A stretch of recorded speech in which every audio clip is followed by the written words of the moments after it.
Bertrand Millet est le directeur général du Colisée de Roubaix. Il est notre invité ce matin. Bonjour. Bonjour Adrien. L'actualité immédiate, c'est donc l'occupation en France, à Paris, mais Strasbourg et depuis hier et cette nuit à Lille, de certains lieux culturels. Ça s'est passé au Théâtre du Nord cette nuit à Lille. Une quinzaine d'intermittents du spectacle ont occupé les lieux pour demander la réouverture des salles de spectacle. Ce n'est pas encore le cas au Colisée de Roubaix. Vous auriez ouvert vos portes aussi aux intermittents ?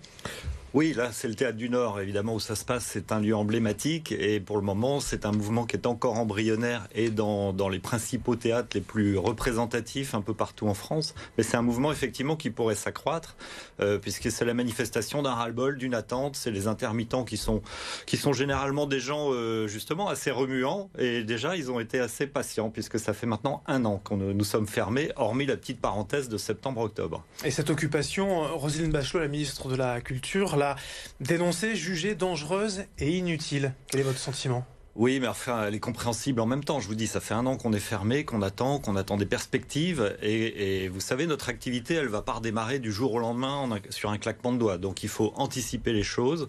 Nous sommes des organisateurs de spectacles. Organisateurs, ça veut dire qu'on aime bien anticiper les choses, essayer de les prévoir. Pour mettre en place un spectacle, il faut entre 1 an et minimum 6 mois d'anticipation, donc la fourchette est assez longue. Donc quand on va donner le top départ de la réouverture des lieux culturels, ça ne va pas se faire du jour au lendemain. Pour vous, la saison au Colisée, c'est de septembre à juin, globalement, ce qui veut dire, si vous devez organiser, anticiper, que la fin de saison est d'ores et déjà annulée ou presque ? La fin de saison, si vous voulez, être réouvert un petit peu plus rapidement, là, le plus vite possible, ça aura une utilité sociale, par exemple, puisqu'on accueille des galas de danse, des concerts de chorale, des choses comme ça. Donc mai-juin, on pourrait maintenir ça. Le spectacle professionnel en tant que tel, quasiment, c'est tout annulé maintenant jusqu'à l'été pour ce qui nous concerne. Donc ce que j'attends, moi, c'est des perspectives de réouverture à partir qu'on nous fixe une date, le 1er juin, le 1er septembre, enfin une date claire et qu'on s'y tienne, et dans quelle jauge ? Oui, puisque le Colisée, c'est à peu près 1700 personnes. Comment vous pourriez organiser avec un siège sur 2, une jauge minimale à 800-900 personnes ? Est-ce que ce serait rentable ? Alors, on a fait ça au mois de septembre et octobre dernier. Ça a été une vraie gymnastique, justement, pour laisser des places vides, etc. Respecter un protocole sanitaire extrêmement strict. Donc, on sait faire ça. Économiquement, c'est difficile. Donc, ce que j'attends, c'est effectivement de savoir aussi à partir de quel moment je peux récupérer une jauge totale, c'est-à-dire mes 1700 places. Est-ce que vous comprenez tout de même qu'on puisse ici rester fermé alors que dans d'autres pays dans le monde, et notamment en Espagne, c'est tout près d'ici, c'est de l'autre côté de la frontière au sud du pays, eh bien la culture a bel et bien repris. Effectivement, Jean-Claude Cazatsub disait avant-hier qu'il revenait d'une tournée en Espagne où il avait dirigé des orchestres aux Canaries, par exemple. Non, la France est un petit peu en retard de ce point de vue-là. Et en Espagne, c'est vrai, vous citez ce cas-là, je ne crois pas que la réouverture des salles de spectacle ou le fait qu'elles fonctionnent non-stop depuis des mois et des mois n'a pas entraîné de hausse particulière par rapport à chez nous. Et ce ne serait pas dangereux, si je dois me faire l'avocat du diable, d'être côte à côte, 1700 personnes dans un espace clos au Colisée de Roubaix ? Vous savez, ce dont on a besoin, c'est de confiance. Le public, il a besoin de confiance, donc il a besoin d'une perspective claire. Et à partir du moment où on va dire les théâtres sont réouverts dans leur jauge et un message sans ambiguïté, les gens vont se remettre à acheter des places de spectacle et à revenir. Mais si on maintient une idée que dans les théâtres, attention, tout peut se produire. Donc nous, on a besoin de confiance pour ça. C'est le vaccin et c'est une perspective claire, des dates, des échéances. Voilà. Les portes sont fermées, la communication est à minima. Vous considérez aussi, comme l'actrice Marina Foïs qui va diriger ce soir, ou présenter en tout cas les Césars, que ces silences sont violents ? Oui, c'est violent pour les équipes, c'est violent pour les artistes, évidemment. On ne peut pas faire notre métier, ça manque de sens, donc on va survivre à tout ça, mais pour le moment, on trouve le temps long. Oui. C'est pénible. Vous demandez forcément une date claire, mais vous ne demandez pas forcément des aides supplémentaires. Enfin, la ministre de la Culture a annoncé hier 20 millions d'euros, en plus des 30 millions déjà prévus. C'est beaucoup d'aides, beaucoup d'argent pour tout le secteur.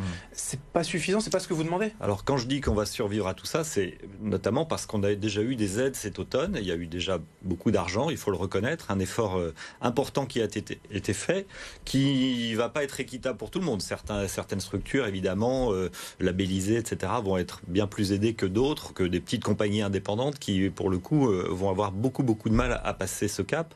Mais évidemment, plus il y aura d'argent, plus il y aura de survivants à cette crise. Vous gardez un lien avec toutes les parties de la culture, les artistes, les tuners, les producteurs, les intermittents aussi, les petites mains, si j'ose dire? Bien sûr, ce sont nos alliés, ce sont nos interlocuteurs au quotidien. Ça l'a été de tout temps. Et évidemment, en ce moment, on se parle beaucoup. On échange sur la situation des uns, des autres.